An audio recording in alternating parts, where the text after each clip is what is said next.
שבוע טוב, בוקר טוב, תבחו, תצחדו, מרה מחול, לשנה הבאה, בירושלים בנו יתזכו, לשנים רבות, נלמוד בטובות.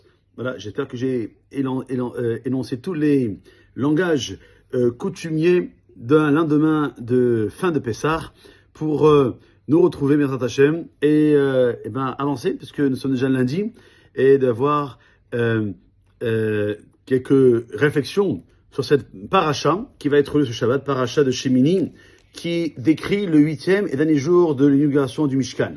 En effet, ce jour-là, Aaron a assumé pour la première fois son rôle de Kohen Gadol. Bien qu'il a hésité au début à l'accepter, il a consenti, sous les encouragements de son frère Moshe, à assumer sa nouvelle fonction. Il a offert les sacrifices appropriés, a accompli le service nécessaire et a béni le peuple juif. Il n'a pas réussi cependant à faire descendre la Shekhinah, la présence divine, sur la demeure fabriquée dans ce but. On nous dit qu'Aaron était persuadé que son rôle dans la fabrication du veau d'or empêchait la présence divine de descendre sur le Mishkan, sur le Mizbeach, sur le temple portatif, Alors, après qu'Aaron ait exprimé sa déception à Moshe, tous les deux sont entrés dans le Mishkan et ils ont prié. Et c'est ce qui a fait descendre la Shekhinah dans le sanctuaire.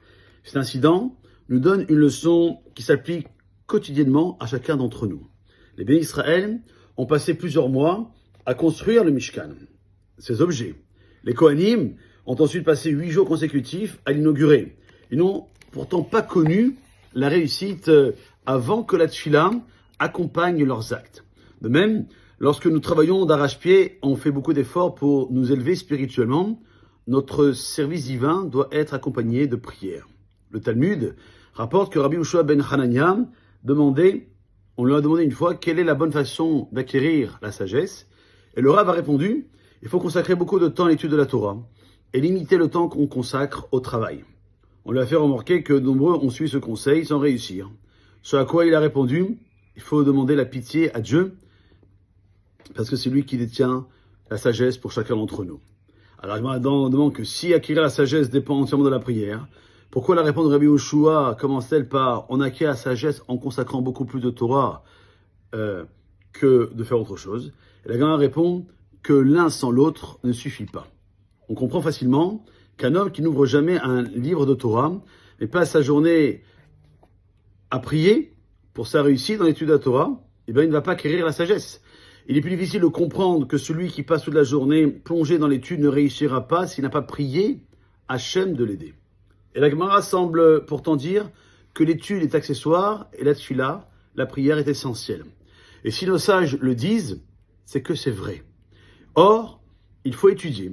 Mais l'élément essentiel de la réussite dans l'étude de la Torah, c'est la prière.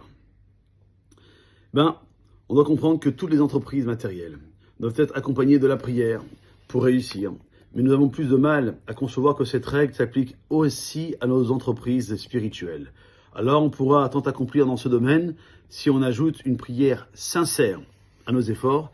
Et quelle est la meilleure prière que l'on peut avoir lorsqu'on sort de la fête de Pessah, où on était complètement dans la émouna, dans la foi, dans cet aliment qui s'appelle la matzah, et qu'aujourd'hui, ça y est, tout le monde, Israël ou pas Israël, on a repris le chemin d'avant Pessah, mais il faudra rajouter un point supplémentaire.